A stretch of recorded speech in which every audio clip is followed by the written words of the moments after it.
আসসালামু আলাইকুম। আশা করছি আপনারা সকলেই ভালো আছেন। আজকে কথা বলবো মাহফুজ আলমের পাগলামি নিয়ে। একটা জঙ্গি কিভাবে উম্মাদের মতো এই অবৈধ ফ্যাসিস্ট ইউনূস সরকারের উপদেষ্টা হয়ে সে যেভাবে গৃহযুদ্ধের পায়তারা করেছিল, সেটাই যেখানে যে যখন ব্যর্থ হয়েছে, সারা বাংলার মানুষ এদের বয়কট করে এদের ডাকে আন্দোলনে আর সাড়া দেয়নি। প্রত্যেকটা শিক্ষা প্রতিষ্ঠানে কিভাবে অরাজকতা সৃষ্টি করেছে এই মাহফুজ আলম গংরা, তা তো আপনারা দেখেছেন।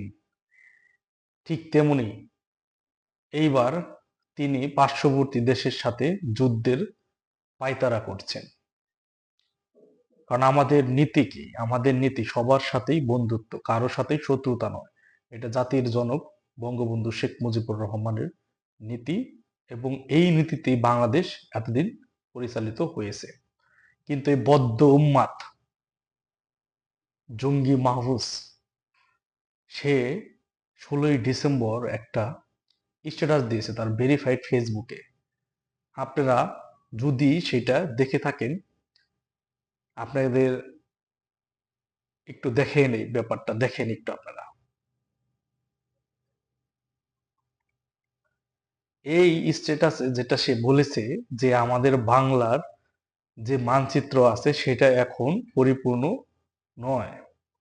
মানে সে সেভেন সিস্টার, আসাম, ত্রিপুরা, এই যে ব্যাপারগুলা নিয়ে যে সে যে কথা বলতেছে, এই উস্কানিমূলক কথা বলে এরা কি আসলে বাংলাদেশের শান্তি চায়, নাকি ইউক্রেনের মতো একটা রাষ্ট্র?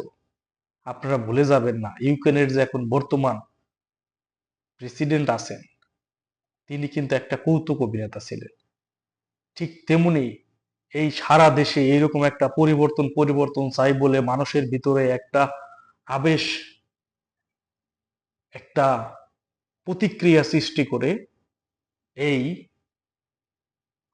জেলেনস্কি, ইউক্রেনের যে এখন বর্তমান প্রেসিডেন্ট, সে কিন্তু নির্বাচিত হওয়ার পরেই কিভাবে উগ্রতার সাথে এই রাশিয়ার সাথে যুদ্ধ লাগিয়ে দিয়ে দেশটাকে এখন, যেটা নাকি বলা হতো যে মানে ইউরোপের শস্য ভান্ডার, সেই শস্য শ্যামল ইউক্রেনটাকে কিভাবে ধ্বংস করে দিয়েছে দেখেছেন এই বদ্ধ আরেকটা উম্মাদ, এই জেলেনস্কি।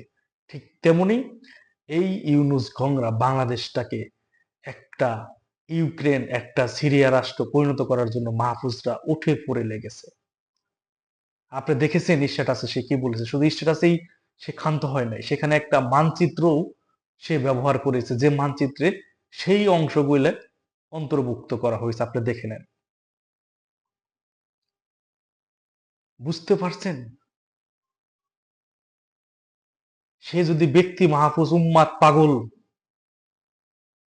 জঙ্গি মাহফুজ হইতো কোনো কথা নাই, সে কিন্তু এখন এই অবৈধ ফ্যাসিস্ট ইউনূস সরকার যেভাবে জেকে বসে আছে বাংলার জনগণের উপরে, সে সেই অবৈধ সরকারের হইল, সেই তো উপদেষ্টা। সে একটা সরকারের অংশ হয়ে সে কিভাবে এইরকম একটা উম্মাদের মতো কাজ করতে পারে? এখন কি ভারতরে কি উস্কে দিচ্ছে না?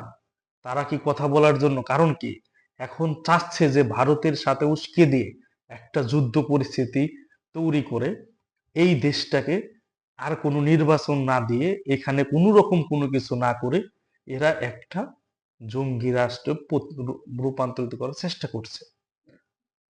আচ্ছা, যে এই বদ্ধউন্মাদরা কি এতটাই পাগল? একটা নাবালক শিশুও জানে যে ভারতের সামরিক শক্তি আর বাংলাদেশের সামরিক শক্তি, আর আমরা সামরিক শক্তির দিকে যাব কেন? আমাদের তো নীতি হলাম যে আমরা কোনো অশান্তি চাই না, আমরা সবার সাথে বন্ধুত্ব করব।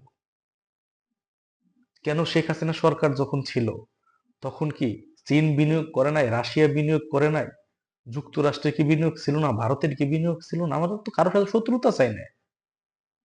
এইসব উম্মাদদের যদি আপনারা, আমার কাছে মনে হয় এই যে আসিফ নজরুলের মতো, এই যে গোলাম মর্তুজারা, যে ওই যে দেখেন না, এই যে একটা ছবি দেখে নেন, দেখেন একটা ছবি দেখা যাচ্ছে না এখন, দেখেন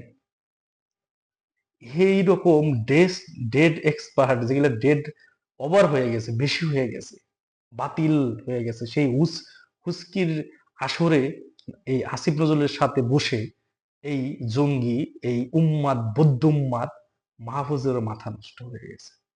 এরা এখন কি বলছে, বুঝে বলে না বুঝে বলে, একটা দেশ কিভাবে ধ্বংস করছে।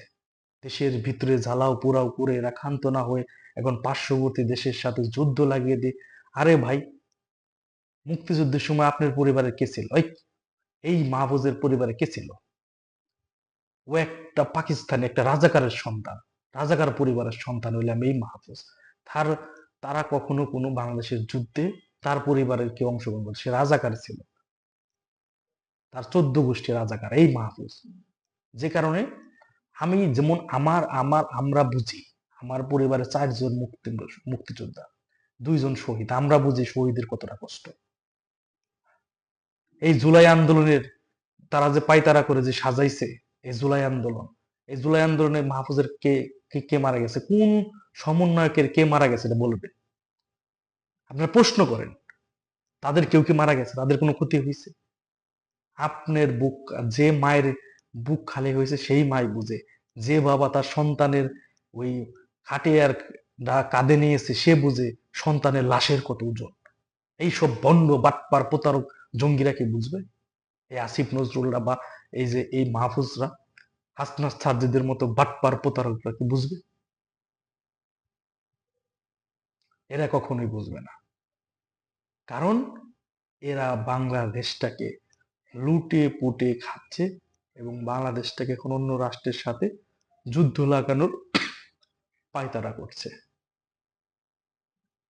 সে যে এই যে সে যে এটা করলো, এটা তো এখন তারা তো একটা যেভাবে কথা বলছে, তারা তো এখন বলতে পারবে যে হ্যাঁ আমাদের তো এটা কেউ কি মেনে নেবে? আমাদের রাষ্ট্র যখন ওই যে কি বলে যে মিয়ানমারের এই যে আরেকটা, এই যে ইউনুসের মতো আরেক আরেক আরেক আরেক বাটপার নোবেল বিজয় যা পাইছে সব তো মানে ম্যাক্সিমাম গুলো বাটপার প্রতারক এবং এগুলো ধর্মবিরোধী থাকে। দেখেন এই অং সান সূচি, সেও কিন্তু আমাদের এই সেন্ট মার্টিনকে তাদের দেখাইছিল এই মানচিত্রে, সেটাকে আমরা আমাদের বাংলাদেশকে মেনে নিছে? তার বিরুদ্ধে কি স্টেপ নেয় নাই? তো এটা আন্তর্জাতিক মহলে আবার যেটা যেটা দিয়ে রাখতে পারবেন না, আপনি কি ভাসানির মতো, আপনি কি সেই শেরে বাংলা ফজলুলের মতো, আপনি কি আপনি তো একটা জঙ্গি, রাজাকারের বাচ্চা। এই কিভাবে এই এই এই যে যে একটা যে দিছে, এই এই ইস্যুটাকে করে যদি বাংলাদেশে কোন রকম ভাবে এখন যদি এই বাংলাদেশের উপরে হামলা করে একটা বোমা ফেলে, তোর পরিবারের উপরে পড়বে? এই জঙ্গি মাহফুজের পরিবারের উপরে পড়বে? সে তো যায় বসে থাকবে, তো টাকা পয়সা কামান শেষ, ধান্দাবাজি কইরা তো বাংলাদেশটাকে 4 মাসে 39,000 কোটি টাকা বাংলাদেশে থেকে পাচার হয়েছে। এরা তো বিদেশ চলে যাবে, পড়লে তো এই সাধারণ মানুষের উপরে পড়বে। যেভাবে জুলাই আন্দোলনে সাধারণ মানুষের পরিবারের ক্ষতি হয়েছে, এদের কি ক্ষতি হয়েছে? এইসব বেদব বাটপার প্রতারক, এই আসিফ নজরুল থেকে শুরু করে এই যে এই বাটপার, যদি এই যে কি বলে যে উম্মাদ একটা পাগল, এই জঙ্গি, বাংলাদেশের জঙ্গির মুখপাত্র যে মাহফুজ আলম, একে যদি এখনই জুতা পিটা করে ওকে বাংলাদেশের সবার সামনে ওর বিচার করা উচিত। এই পাগলকে, উম্মাদকে, যে নাকি বাংলাদেশের সার্বভৌমত্বের উপর আঘাত হানার জন্য অন্যদেরকে উস্কে দিচ্ছে, যে আমাদের উপর আইসা আঘাত করে রাস্তা করে দিচ্ছে। এখনই যদি আপনার আমরা যদি সচেতন না হই, তাহলে কিন্তু বাংলাদেশের ভবিষ্যৎ প্রজন্ম, আপনার ক্ষতি হবে, আমাদের ক্ষতি হবে, ওদের কিছু হবে না, এই রাজাকারদের কিচ্ছু হবে না। পাকিস্তানের যারা আলবদর শামসের যারা বংশধর আছে, এই মাহফুজ আলমদের মতো, তাদের কিচ্ছু হবে না। এটা হইলাম যে এখন তো তারা কামিয়ে গেছে। চিন্তা করা যাওয়ার মতো একটা কিরকম একটা বদ্ধ উন্মাদ হইলে এইরকম একটা ইস্টাস দিতে পারে। সার্জিস হাসনাতরা খালি বড় বড় কথা, আমাদের কতটুকু সামর্থ্য আছে খালি বড় কথা বলে হাততালি নিলে তো হবে না মানুষের কাছ থেকে। সাধারণ মানুষ কি সবাই কি জানে যে আমাদের কতটুকু সামর্থ্য আছে যুদ্ধ করার মতো? আমরা নিজেকে রক্ষা করার জন্য জননীতি দেশত শেখ হাসিনা এই সেনাবাহিনী এখন যে নতুন নতুন যত অস্ত্র দেখেন, এই যে ড্রোন ট্রন যা আছে, সবকিছু জননীতি দেশত শেখ হাসিনা করেছে যেন নিজেদের উপর হামলা না করে। আমরা ওনার উপর হামলা করার জন্য করি নাই। আর দেশের মানুষের উপরে হামলা করার জন্য তুমি যে পাকিস্তান থেকে এই যে জাহাজ ভর্তি করে যে আনছে, অস্ত্র আনছে, যে গৃহযুদ্ধের কথা বললে আরেকটা এই পাগল কিন্তু আরেক কিছু দিয়েছে, ওই দেখেছেন? সেটা যখন ব্যর্থ হয়েছে, এখন আবার পার্শ্ববর্তী দেশের সাথে করতেছে। এই পাকিস্তানি পেতাত্তা তোমাদের কই ওই এক জাহাজ দিয়ে গোটাইছে, ওটা কি আনছে এরা?